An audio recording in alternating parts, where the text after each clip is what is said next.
I know. Hi, welcome back to A Man and Women podcast. I'm your host, Sara Rose, and today I have such an amazing guest. I have my very, very good friend, Emily Rule.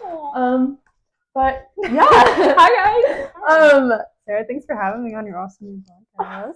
Of course. Literally, since I started this, we've been meaning to do a podcast episode, and Miss Girl just went to Belize on a missions trip. Yep. So I wanted to film one after all of that and after everything of all of that. But yeah, I do have a couple questions, and like I haven't heard a lot about her Belize trip yet. I know, and I've been keeping it secret just for this. I know. For real. So it's gonna be fun, guys. But yeah, thank you for having me on the podcast. I literally am like so happy to be here. Oh, stop. Okay, so the first question I wanted to ask is like, what is your testimony? And I know that's like a big question, but if like you want to just give the short answer or whatever it's been called. Yeah. Strong question to open. I mean, props to you. Oh man, where do I start? I guess I have always been raised in a Christian home. My dad is a pastor, as you know. He's actually the pastor of the church that we attend. And my mom was a marriage counselor for the past couple of years. So I've always grown up in kind of a household of just strong spiritual leaders, strong just people of faith. And that I feel like kind of rubbed off on me at a young age. But for the most part, it kind of felt like my faith was my parents' faith, and it didn't ever feel like my faith, and it didn't feel real to me. And I think that's kind of how it is in a lot of kids who grow up in Christian households. It's kind of like, oh, like this is just what we do. Like this is kind of our family's faith. It's not really my faith. Yeah. So I feel like that tends to be a kind of a struggle with, especially being like a pastor's kid too. Yeah. It's kind of like there's like an expectation that comes with that. And so I felt like maybe around the age of 11 was when I really started to, is when I didn't have a good foundation in Jesus in my own relationship with him. And so that kind of led me to have, just a lot of struggles, secret sins, I was just in like the pit of it. It was really, really rough. And that was when I was about 11 or 12 years old. And then when I was about 13 years old, so a couple of years after all this, God kind of just he wanted me to confess this to my parents, and he wanted me to tell them all the things that had been going on. And that led me to be really, really anxious and kind of fight and wrestle with him a little bit, being like, God, like, I don't want to do this. Like, I don't want to tell them all the things. Like, this is just too hard. And so I struggled with like really, really bad anxiety and anxiety attacks for about 6 months of that is what I struggled with. Till finally I told my mom, and it was the complete different response than I thought it was going to be. Like, and I totally thought she was mad at me, she's gonna yell at me, gonna lecture me, but instead she just grabbed me and held me and was like, I have never loved you more than I do in this moment right now. Aww. And looking back, like that is just such a good example of like how Jesus loves us. Like you think of the story of the prodigal son, how he ran out to his son after his son, just was so rude. His dad spent all his money and like basically told his dad, like, you're worth more to me dead than alive. Yeah. And so the son is coming back after doing all of that, and he's like expecting his dad to, not accept him back. And the father literally sees his son and runs out to him and grabs him and hugs him and kisses him and then throws him a huge party. And so I feel like a lot of us can relate to the prodigal son story, but I feel like that is kind of a lot of my testimony and how I guess I can relate to that story. But that's kind of a weird tangent to go on. Yeah. But, and since then, it's the ups and downs of your relationship with God. Some seasons are closer with God, some seasons aren't. And I think actually Belize has been a really, really big part of my journey with God. But I know we'll get in more to that later, so I'll save that. But that's just like the quick version of just kind of how that all started. Well, thank you for sharing that. I actually really love that. But in that, before we get into Belize, I did want to ask like my normal questions, but this is also a big question. But what is like the biggest way you've seen the Lord move in your life? Oh, I was actually thinking about this earlier today, and I was like, what has God done in my life that is so significant that like I just can't like stop thinking about it? And especially of recent, something that he's been doing that's really big for me is opening doors Yeah. for me with opportunities. And I was just kind of reflecting on that last night and this morning of just what has God been doing and what has God been opening doors for. And I mean, I can see, you know, he's given me good job opportunities, and even used my bosses and like the people, my coworkers, to like use for his glory, and, you know, talking to those people. So job opportunities, I mean, like relationships that I have, friendships that I have, and even just like where I'm at, like with, you know, being in school and graduating school in like a year, like just going forward with that, especially because, you know, senior year, it's kind of like, what are you going to do in the next step of your life? So I feel like God has really kind of been showing me open doors versus windows. And something, I was talking to a friend about this, and something my friend is kind of struggling with, like, oh, like, you know, I don't know if God really wants this for me or not. And I told him, I was like, if God closes a window, then it was never a door. Yeah. And if this was an opportunity that never ever was meant to happen, then it was a window, it wasn't a door. Yeah. And you weren't meant to go through that. And that, I don't know, I probably heard that from somewhere, but that's really kind of like popped into my head. So I would say that that's probably the biggest thing I feel like in my life currently.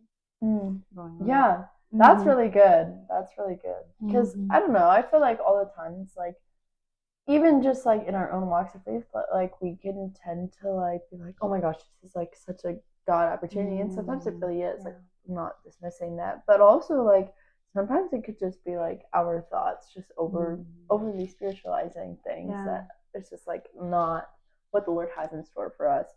And so I think that all goes in with like the discernment that we have to have, that makes sure that we're hearing God's voice and we're not being like dwelling in our own. Yeah.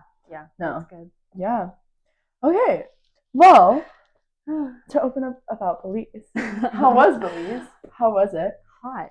Yeah. It was hot. It was so hot. I think it was hitting like 105 during the day, and it's like, you know, you're on a mission trip, so you're out in the sun all day, so it's really, really hot. But Belize really, truly is just like such a beautiful place to be. I mean, it's literally like it's a jungle. There's beautiful vegetation that grows.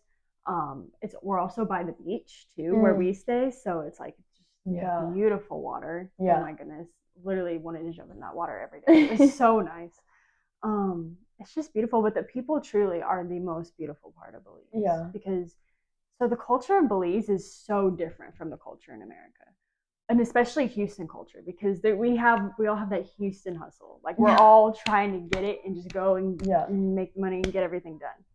But in Belizean culture, their main motive is to slow down and just slow down, take your time, let things happen, let things grow, and that is really truly their culture. I mean, it's kind of a joke that, especially for, you know, us doing mission, you know, trying to be places at certain times, it's like, nope, we're on Belizean time. So if we tell people to be here at 3:00, they won't be here until like 4:00.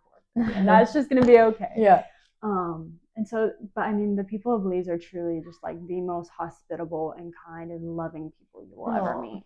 And I miss them. I would love to go back, because they're just, I just love them so much. And God truly is just like so present in their lives. Really. I mean, there's a lot of poverty where we were in Belize. We were in 3 different villages, all like kind of stacked right underneath each other. We were in the village of San Joaquin, Ranchito, and San Victor. And I mean, truly, it is just so much poverty. I mean, people are sleeping on dirt floors and shacks with tarps for roofs. Like, it is truly just so hard. Like, their lives are just so hard. But the fact that you wouldn't even know the stuff that they have to go through, because they walk around and they interact with you with so much joy in the Lord, and just they're so happy to see you, and they just want to give you things. Like, the women of the church that we were serving literally cooked us like 2 meals a day, and it wasn't like little portions. Like, they filled up like a massive plate of food, and it was truly the best food I've ever had. But they would just serve us, and it's really humbling thing to see. For sure. I feel like that's the first kind of like culture shock that people get. This was actually my 3rd year returning to Belize. I've been 2 years before. So it was really cool, because a lot of my friends and like people that I know, this was their first year to go to Belize. And so it was really cool to kind of see them get that first like culture shock. I'm gonna be like, yeah, I know, it's great. It's like really I'm a normal, so or a regular. Normal. Yeah. But yeah, going into that, if you want to talk about what do you guys do on your mission trip to Belize? Like opening up about like your outreach projects and like what you guys do out there. Yeah. So the main plan that we usually go with is in the morning. So our whole group splits up into these 3 separate villages. So each week we're cut into smaller groups, and we all have our village for that week. I've been in the same village for about the past 3 years, so it's been really cool. Just side note to see all the same people and kids, and we can talk more about that later. But essentially, what we do is in the morning we have a construction project at the church. We'll serve at the church. All the churches have different needs for what they need built. One village built like a stage with an actual like baptism pool built into the stage, which was really cool. I wish I could have seen that. That would have been so cool. Yeah. My village in particular, we were building kind of like a roof built off of kind of like a patio roof built off of the main church for the ladies to cook, because they're cooking over an open flame outside in the heat. So it's like they need some shade, some protection from the heat, because it's really, really warm. The past couple of years that we've gone, we've actually helped to build a Sunday school for them. And that building was completely finished, so it was cool to go back and see like, this was the foundation the last time I saw it. Now it's like it's all built. So that was cool. Awesome. Yeah. So, and I don't know what the other village did. I can't remember. But yeah, that's really cool. So, yeah. So it was construction in the morning, and then in the evening, around like 3 or 4 o'clock, when the kids would get off of school, would be VBS time. So all the kids in the village would just come to the church and be at the VBS, and it was just really, really beautiful. They have so much energy after church, after their school. It was crazy. And even after church, after VBS, they still had so much energy. And it's crazy. Belizean kids are something else. Yeah, they're just little balls of energy, and I love them so much. That's awesome. But yeah. Now I have to look back at my questions. What is the biggest eye-opening experience that you've had in Belize? You've had or just did, Yeah. I mean, I told you about the already, the culture shock kind of that, and how you wouldn't know what the people are going through just with the kindness that they have, but also just like it was kind of eye-opening to me that so many people remembered me by name. And some of the kids even remembered my mom, who went like the first year I went, who went like 2 years ago. They were like, oh yeah, how's your mom Heather doing? Like, it was just crazy. Like that's sweet. They really do have such a heart for people. And so reflecting on my own life, like, what would it be like if we came back to America and lived just like that, and lived our lives out like that, where we are so community focused and family focused?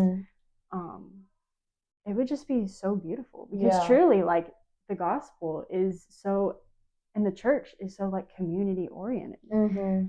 Community is just, I mean, like the lifeline of our faith almost, because it's like you need those people, you need community that you can bounce off of, and to do life with, because life is hard, but when you can come alongside each other and just do that life together and pray for one another and grow in your faith together, it truly does just like enrich in your life and your faith. That is so true. Yeah. No, that's really good. Yeah. So I would just kind of wonder like what it would be like if we kind of started to live our lives more focused on other people than ourselves. Yeah, because I feel like American culture in particular is so focused on self. It's very focused on self. And so it's just kind of reflecting on that and being like, what would it be like if I counted other people more important than myself? Yeah, that's really good. Yeah. And I feel like it's not a lot of things that we think about. And I feel like, well, I've never been on a mission trip or been in like a third world country or something like that. But I feel like, well, because I've like talked with people that have been on mission trips, and like it's such an eye-opening experience to see like they have so much joy in the so little that they have. Like look at all that we have, and like we still take it for granted, you know?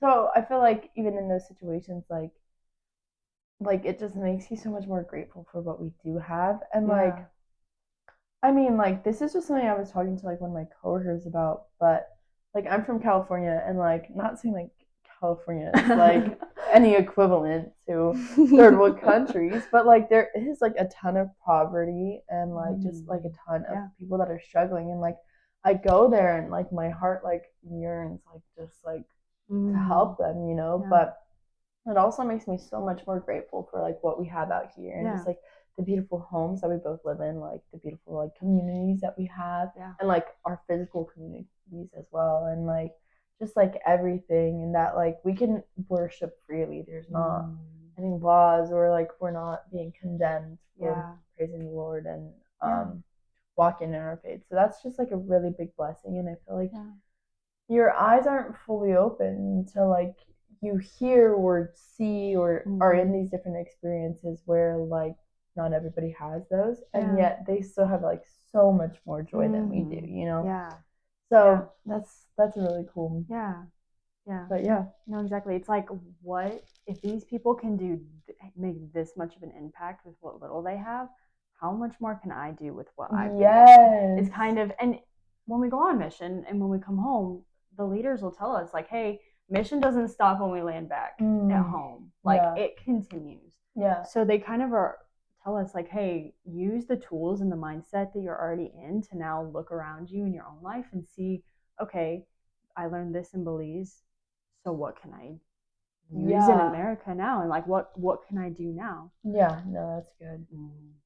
But at my home church that I went to in California, they had the signs above, like after you like exited the main sanctuary, and it was like, as soon as like you step foot outside, like this is the battle or mission field. And I'm like, that is so true. Like, yes, like we can have these good godly communities, but like truly like our everyday, like if we're only like holy on Sundays, like what happens like 12 other days a week? And there's a song called Sunday Morning Faith, and it's just like, or maybe it's a different song, maybe I'm mixing it up, but it's just like, how's not gonna be scared of a Sunday morning faith when Monday rolls around and and you don't practice any of that.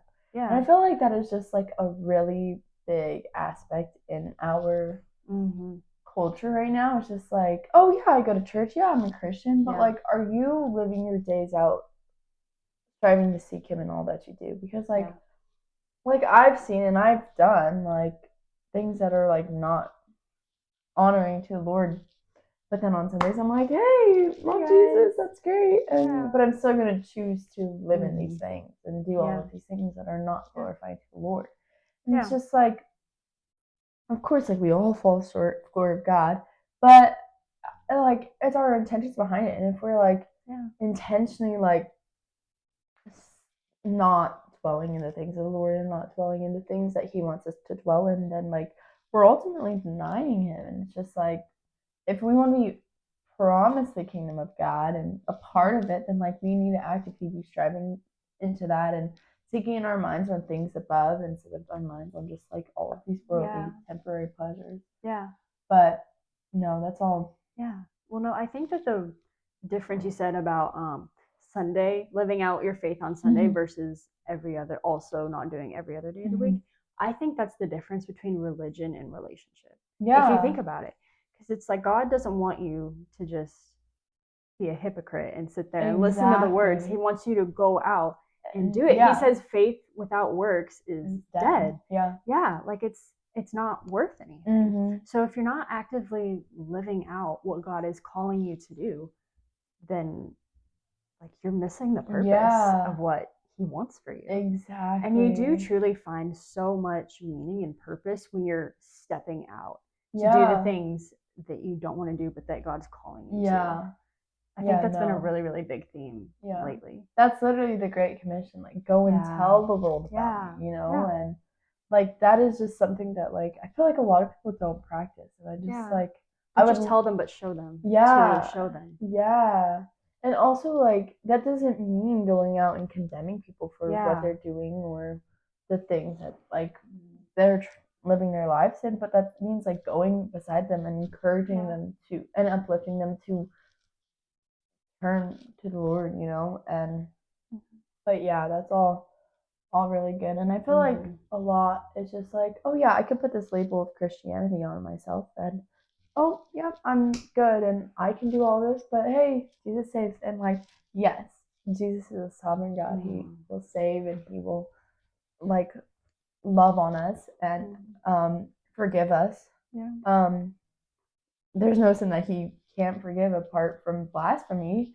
But in that, like also recognizing, hey, there is going to be a judgment day one day, and that's when the Lord is going to look at all of us and say, "You have done well, good and faithful servant." And I strive to live my life every single day up to that point. Yeah. Because it's just like no man knows when Lord is coming back. So if we are like, oh, today was a bad day, like it's fine, I'm just going to do this or do that is not honoring to the Lord, but like it's fine, he'll forgive me. And then judgment day comes, like what are you gonna do, So it's just like that active day-to-day striving to seek living it out. Yeah, that's good. Okay, well, moving on. That's good.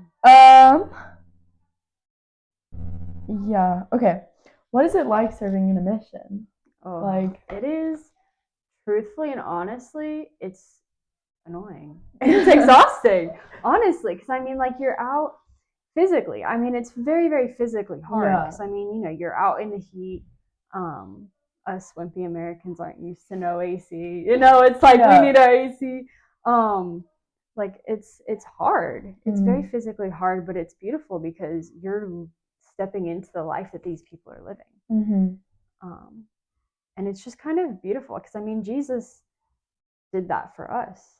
Jesus came down from heaven, from his comfortable place in heaven, and I mean, he stepped into our world, even though it sucks. Yeah, it's a sinful and broken world. Yeah, he stepped into it. Yeah, because he loved us and he wanted to be in it with us. And so I think that even though it's annoying and it's hard, there's so much fulfillment in it, and you can truly like you're being the hands and feet of Jesus. Yeah, and it's just beautiful when you realize that. And you're living that out, like you truly do have so much joy and love and just fulfillment and purpose in all of that, even though it's hard. And it's just beautiful too. Yeah, because you also are like you're here to serve these people and you're here to love them, but simultaneously they're serving you and feeding into you. And it's just beautiful. Like just having conversations with people is probably the best thing that we did. That whole trip wasn't the VBS, wasn't the construction, but it was just sitting down with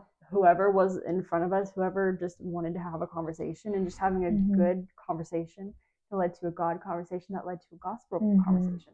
That's something that our church preaches a lot and something that they really prepared us for with training is learning how to have those good God gospel conversations. Because I mean, that truly is where you begin like fulfilling out the work that God is calling you to do. Like that's the first step is learning how to do those things. Yeah. Yeah, no, that's really good. Yeah, I have nothing to add on to that. That was really good.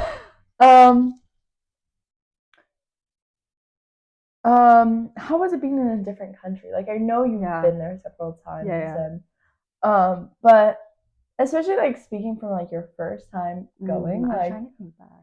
Like what how is it? Like I know it's like a culture shock and like there's a lot of different things, but like is there any like little things that are just like wow, like this is crazy. Okay, I have a fun story from Belize. This is not my own story. This is one that I heard from a leader who was on the trip with us, who's in our church. So he loves his tamales. We all love tamales, right? Yes. Actually, I don't like what? I don't. Okay, I would take it. We're not posting this. I'm sorry. I'm so white like that. I'm so sorry. Oh my goodness. I'm so sorry. I've never eaten a tamale and been like, oh, that was good. And I'm glad I ate that. I am oh my gosh. You have not had my family's tamales then. Okay, well, I need to try it then. Okay. Yes. But anyway, so he really likes tamales, and one of the villages, they were like, hey, we're having tamales tonight, like come on over for dinner, like you can have some good homemade tamales. And he was, tamales, you think like the little, like maybe like this size tamales. These are like huge. Fat tamales. Yeah. Like, these are like the tamale ate all the other tamales. That's what you're eating. And of course it's chicken, because chicken is primarily what they eat. That's I mean, there's a bunch of chickens running around, so you kind of just pick one up and that you have dinner. Oh my gosh, I love it. The culture is just so unhinged, and I love it. I love it. And so he was eating his chicken tamales, loving it. And one of our guides, who was helping us out the whole week, goes, "Oh, bonus!" Pulls a chicken foot out of his tamale, like the whole chicken foot out of his tamale. You think he would just like throw it on the ground or something? Nope, he cracked that thing open and popped it in his mouth. Just was like, "Oh yeah, awesome! Bonus. We love." The leader was like trying not to like, he was kind of like, "Okay, like that's fine." Yeah. Kept eating. A couple minutes later, the dude goes, "Oh, double bonus!" Pulls out the entire chicken head. Oh my gosh! The entire chicken head. Oh my gosh! And at this point, the leader is like trying not to like throw up under the table or something, but the dude literally just like popped the chicken head open and just like, "Yep, double bonus," and just ate it. Oh wow! And then finished the rest of his chicken. So I forgot what the main question was. I just stood to say this. Like what are some like what is it like being in a different country? So the food. Yeah, the food is different. The food is honestly better than American. Yeah. Like I would take Belizean chicken over Chick-fil-A. Sorry. Really? Wow. Head and all. I would take it. Cracking those feet. Yeah, yes. For real. Oh, so the food is different. Like I said, I already touched on, like the culture is different. Yeah. The overall feeling of it is just different. Like even though I've been in other countries and everything, it still feels like home. Yeah. Because the people in Belize and the people on mission that we are working with are just so inviting and so welcoming that it just feels like home.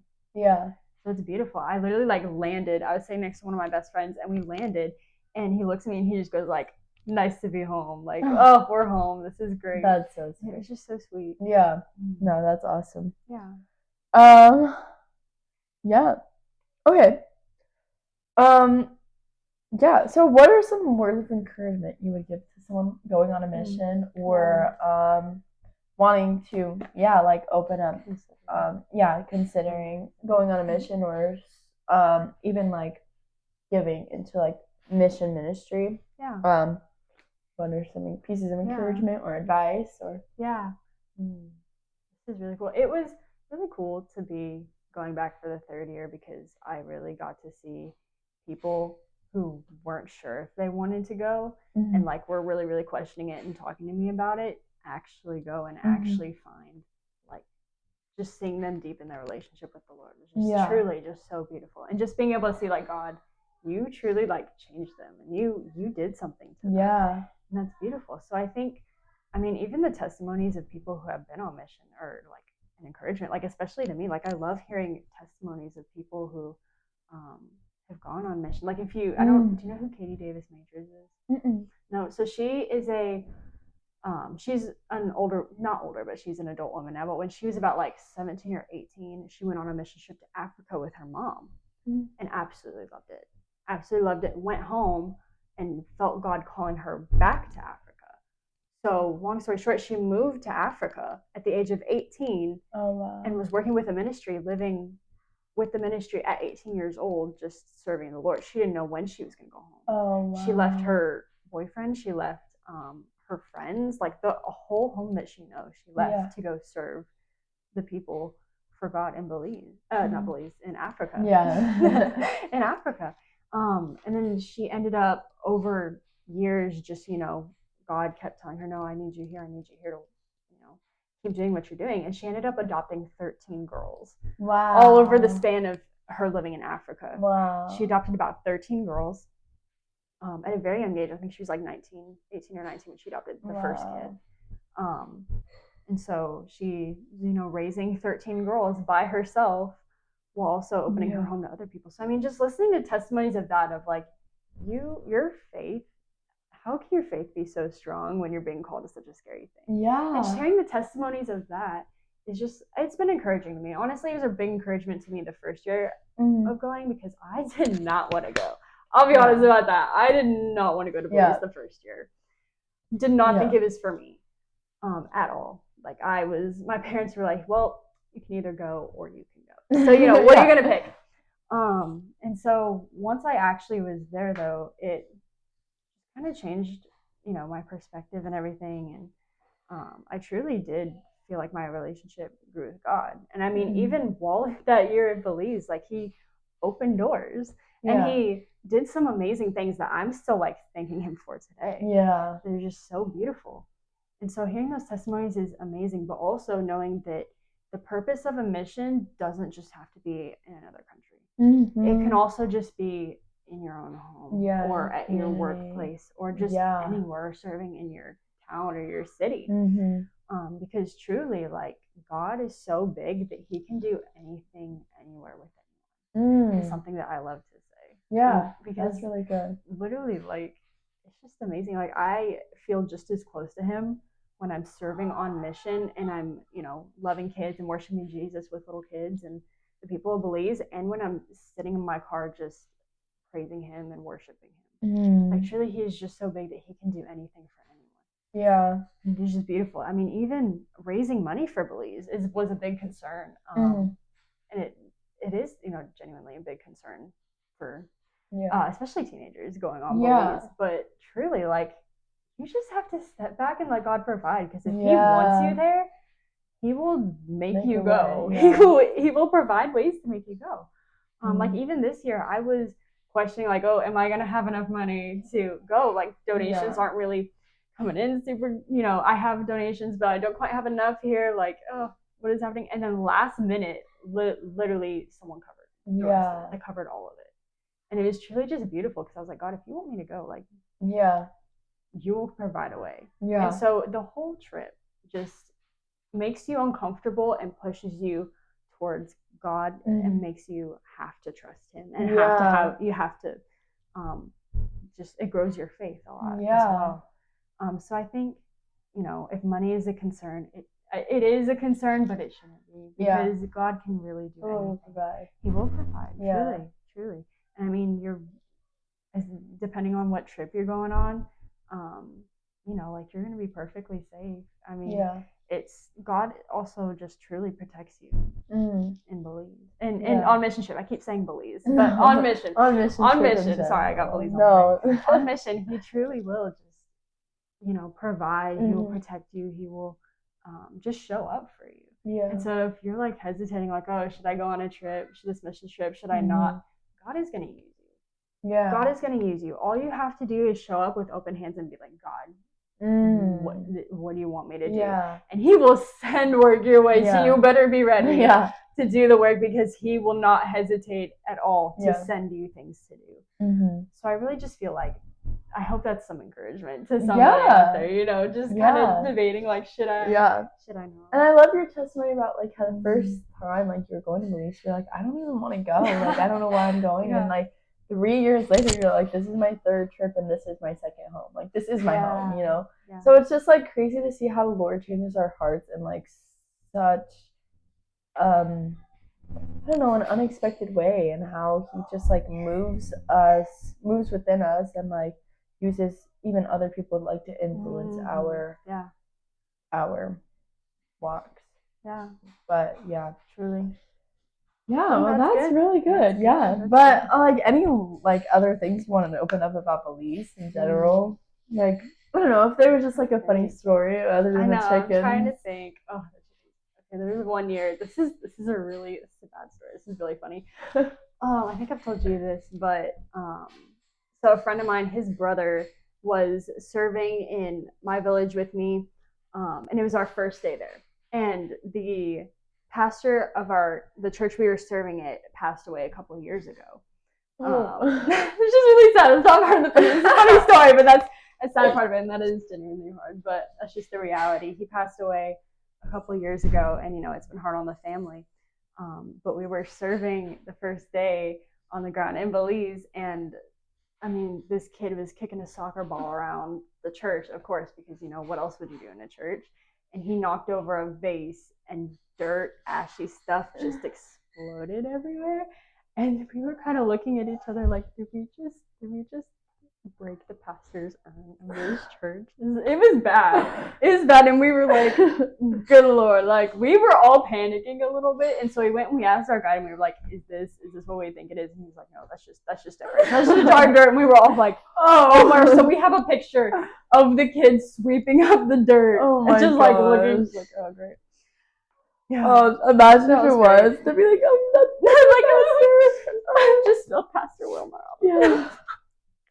Anyway, that's crazy. So that was crazy. Oh, there's a crocodile that same year too. It was crazy. Really? Yeah. Oh so our Belize has some crazy animals, y'all. I think they have like jaguars. We didn't see any jaguars, but they have what was that? It sounds like a kolache. Kolache. So it's like a little squirrel mixed with an anteater type thing, and the kids just like find them and turn them into pets. Like, it's weird. But we saw that our first year, so that was really cool. Yeah. But it's called a kawachi, but I always call it kolache.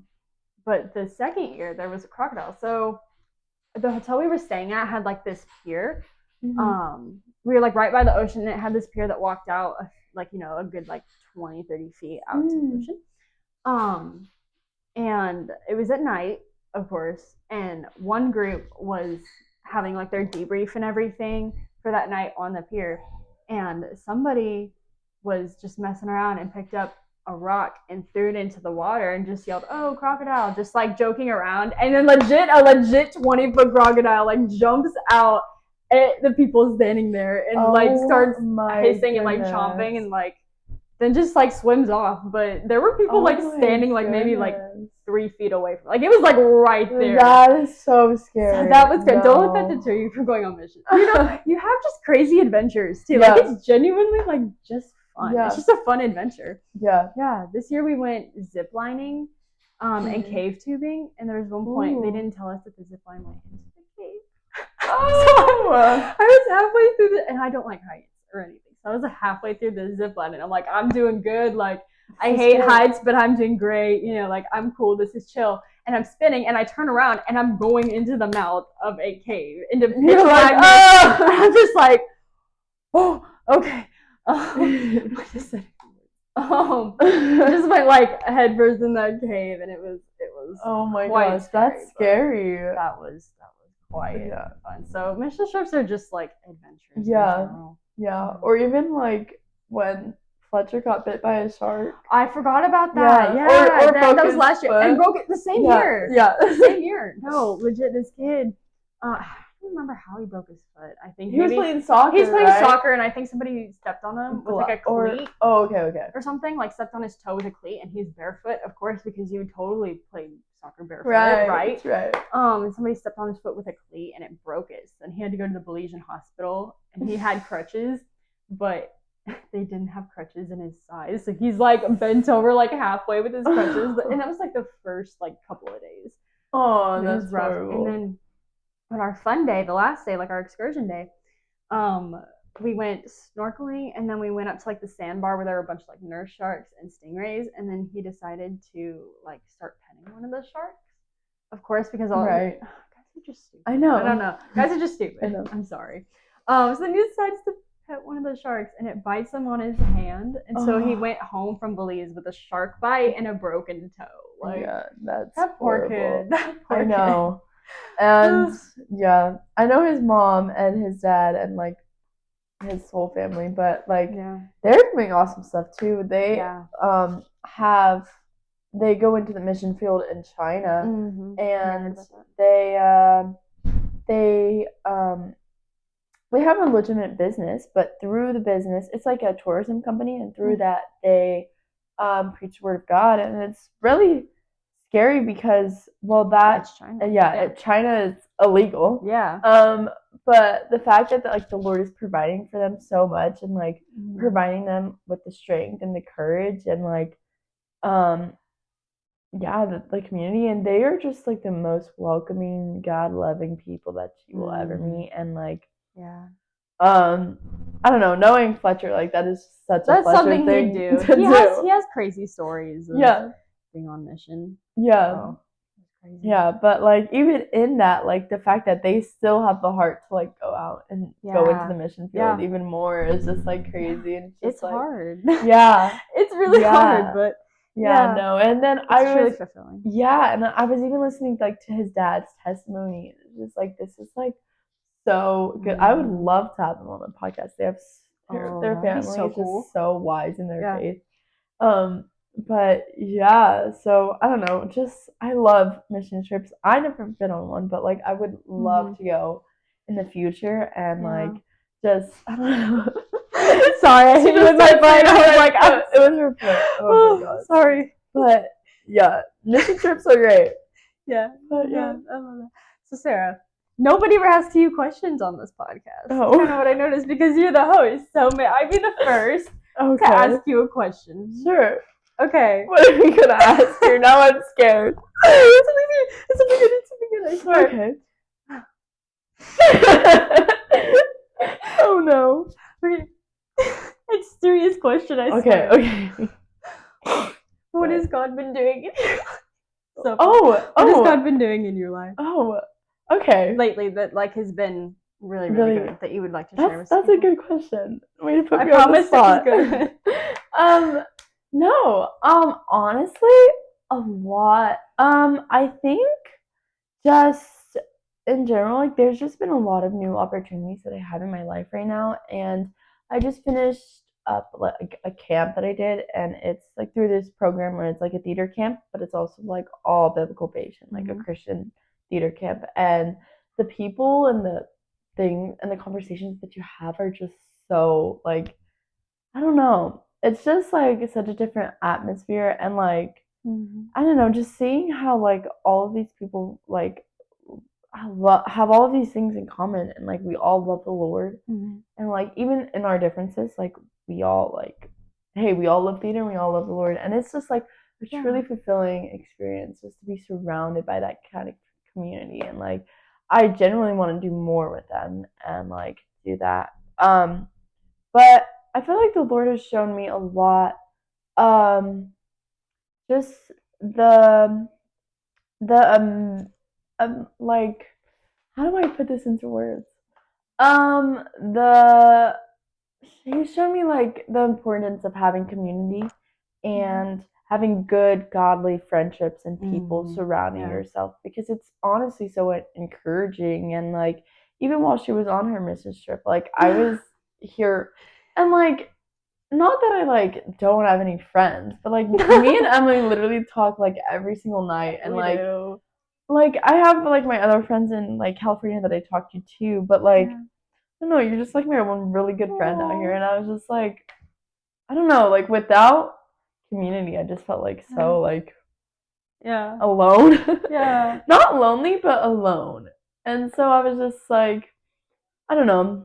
So just like knowing the importance of that and also the importance of actively being fed in your scripture and like diving into scripture and asking those hard questions and like having conversations with the Lord and just like while you read all of these things and like this is the living word like there's so much knowledge and wisdom that we can be obtained from this book and it's just like it's really crazy to see and it like truly opens your eyes to like even the little things now like I'll find myself like making dinner it's just like oh thanks Lord for this chicken or like whatever I'm making or like little things like I'll just go outside and just like wow thank you Lord for creating this and but yeah, and then also I feel like right now he's just like really putting on my heart just to be content where you are because like a lot of people are doing a lot of things and are moving really fast. Yeah. And it's just like I want to be there. Like I want to do all the things that these people are doing and I want to be there and I just feel like the Lord's just like be content, Sarah, be content. So you know. He calls us all to that. Yeah. Pretty regularly, I'd say, in our own lives. Yeah, no, for sure. We know. For sure. But for sure. yeah, just like striving to be content. Striving to read your word and like being fulfilled in that. Being encouraged by a good environment. And yeah, there was like one other thing that I wanted to say, but I forgot. It'll come to me. But like those are like the really big things that I've been striving to do and like have been learning and like yeah. But no, that's good. Yeah, that's good. I love that. Yeah, Yeah, but no, it's really good and just like I don't know. You were saying this stuff about like when we don't put ourselves in like uncomfortable situations and like we're just like gonna go do our being uncomfortable is where you grow. Truly. Yes, Truly. putting yourself in uncomfortable situations is where change happens. Yeah, and it's just like that's something that mom always says. But like how are we supposed to go out and be disciples and go and do these ministries if we're not like first rooted and grounded in Christ, and then also if we're not like striving to put ourselves in like uncomfortable or awkward situations. Like I find myself sometimes like, oh, I don't know if I want to do that because you know maybe they were gonna think of me the wrong way, and like I end up like doing things, and then I'm just like, okay, Lord, well, I have no clue why I did that. I have no clue why I said that, but I'm just gonna leave it there and like you're gonna do that. You're gonna do that. But like as long as like you know it's the Lord calling you to do that, then like go without any hesitation. Just like do it. Go and serve in the minute. And not the military. Oh God. I was gonna say in the ministry, but no. Go and I mean, if he's calling you to the military. I mean, true. If he's calling you into the military, go for it. Go for it.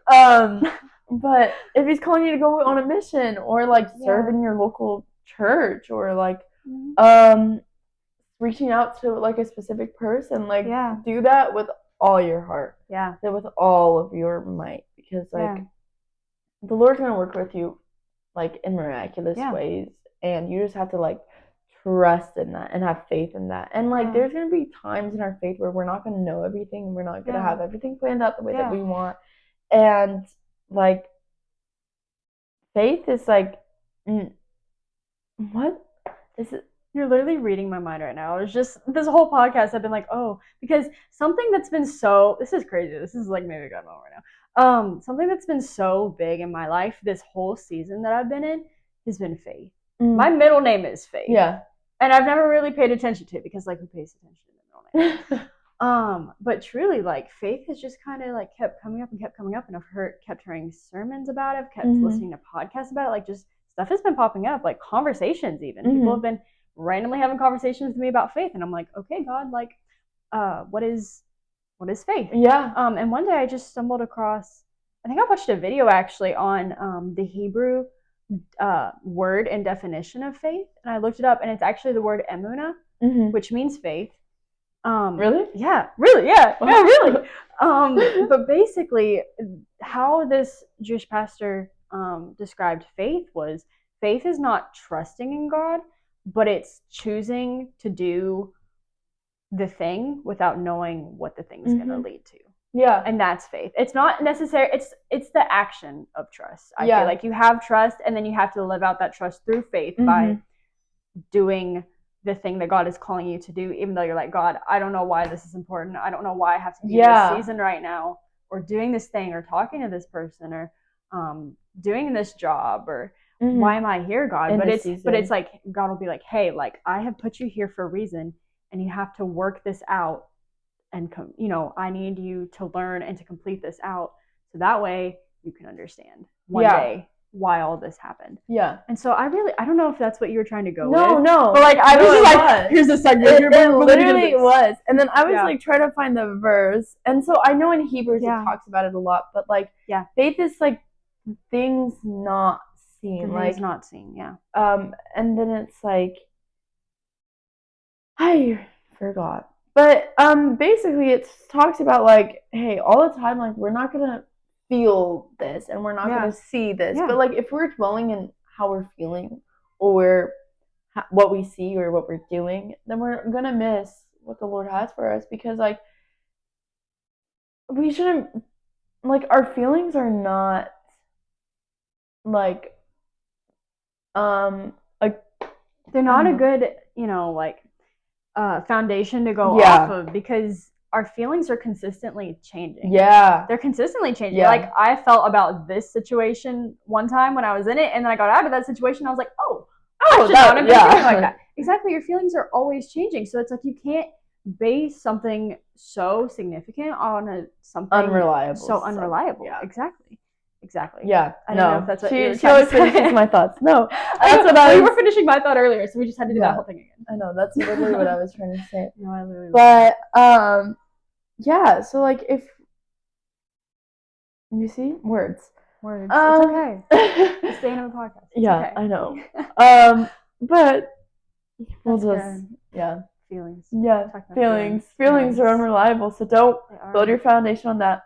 Build your foundation on the Lord, and then through that, He will grow your faith in Him, and by giving you work to do. Yeah, because I feel like a lot of times we're kind of like, okay, God, like, what now? Like, I trust you, so what now? And we don't realize that, like, God's like, hey, I put this here for you. You need to see that this is something for you to do, or like, hey, this is something for you to do. Like, I feel like we tend to miss that a lot because we're kind of just sitting around like, oh, God will make it so evident when it's time for me to do something. And then when He gives you something and that's when that trust has to come in and be like, God, and that discernment of like, God, is this from you? Yeah. And then, God, I've thought about this a lot. I really do feel called to do this. Is something I think is from you. You don't know. You don't know for sure, but you kind of have that sense that this is something that God wants you to do. And I mean, you just got to do it. Yeah. And that's the trust part that leads to the faith part. Yeah. That's really good. No, I love that. Yeah. And that is so true. Just in everything. And I don't know. I feel like once like you are like rooted in Christ and like are like building your life on the foundation of Him and of His word, like everything that you do is going to be like so much more like fulfilling and like rewarding. Yeah. And that's not even what I was trying to say. I don't even know what I was trying to say because like you said something that made me like think about something and it's just like, oh, it's gone. This is just how our regular conversations are though, like often. We're like, oh, I don't know what we're talking about, and we're like, oh, let's talk about this. Oh wait, I remember this. We have like 20 conversations at the same time. It's so I keep touching you with my phone. I'm so sorry. I'm sorry. Yeah. But no, all good things. But yeah. Is there any like last minute things that you wanted to say or? I think. I know. I'm distracted because there's something in the kitchen that's cooking right now, and it smells really good. Really? I think I'm just hungry. I know, I'm starving. I know, I'm ready to eat. I love how, this is going to turn into a whole thing. Oh my gosh. Okay. I love how God connects us over food.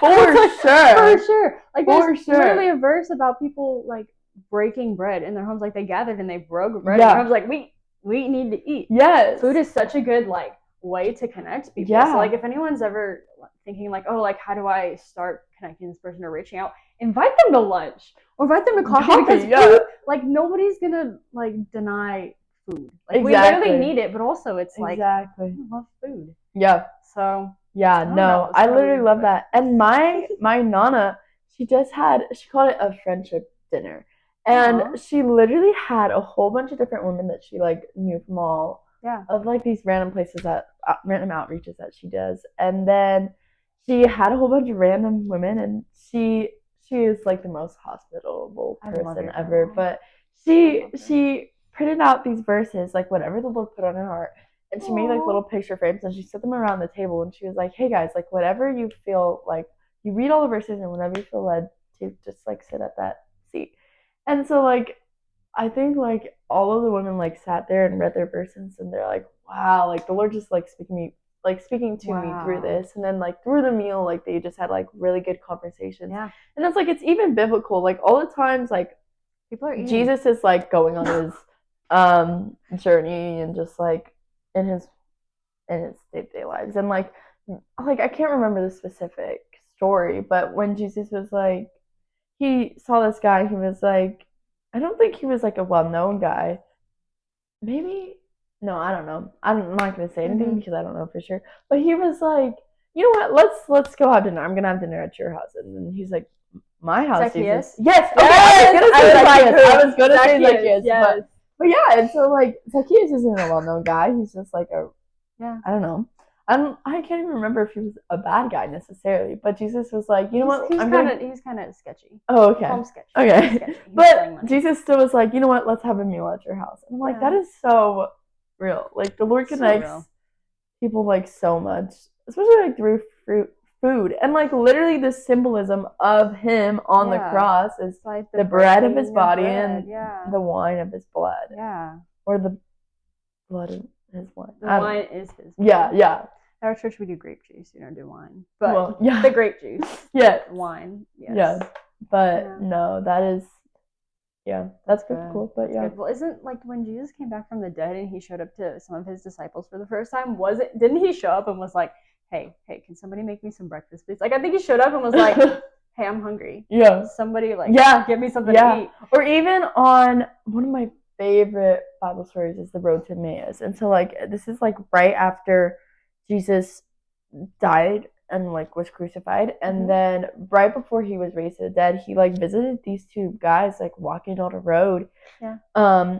And he is like I don't know if he's in a disguise or like he hindered them from seeing who he really was. I think it was that. But yeah, I think he was like hindering who like he really was to them. But basically they had no clue that it was Jesus that they were talking to. So they're walking on this road and he was like, yo guys, why are you guys so sad? And they're like, did you not hear about Jesus? He's like, no, tell me more about this Jesus guy. I picture him in like a little mustache, like with some glasses. I know. Like, no, tell me more. And then they're just on a walk, and he was like, oh wow, that's really cool. And so like then Jesus acts like he's still gonna keep on going while they like go inside, and they're like, you know what, you want to come and like have dinner with us? And then like they're sitting and eating dinner, and like as soon as they break the bread, like that's when the Lord opens up their eyes to see like, whoa, this is Jesus standing in front of us. And then just like that, he's like, see bye. And it's just like, how weird would that be if we were like, if you were like those people and you were like, oh, just got in a conversation with this random dude and then you were talking to him and then it was Jesus. And you're like, I know. We were talking about the things I would do to talk to Jesus. For real. Yeah. Like, he's just talking. But yeah, I wonder how those guys felt and just like did we just encounter this? Like you saw that too, right? Like yeah, I feel like we just look at each other and be like, I would just be so in awe. Gosh, I know. But yeah, it's crazy. Yeah, but good stuff. Good food. Good stuff. Thanks for having me on the podcast. Yes. Good food? Is that what you just said? Yes. Good stuff, good food. We totally did not hear that. We do. We need to go eat. Anyways, but yeah, thanks for coming. I really appreciate that. We have to do so many more, but I did want to do one full of just talking about Belize and how that was and mission trips in general. But well, thanks for being on. Yeah, thanks for thank you guys for listening. If you guys have any questions, comments, prayer requests, anything, reach out to us. Well, yeah. I mean, even if you have any questions for Emily too, reach out to me. On amenandmenpodcast@gmail.com is always available, and whatever you're watching this on, there should be a Q&A or a comment section or something like that. But like, please just like let us know any questions, and I'm definitely gonna have Emily on again. But like, I'll be back. Yeah, you'll see more of me. Yes. But yeah, well, anyways, thanks for watching. Amen. See ya.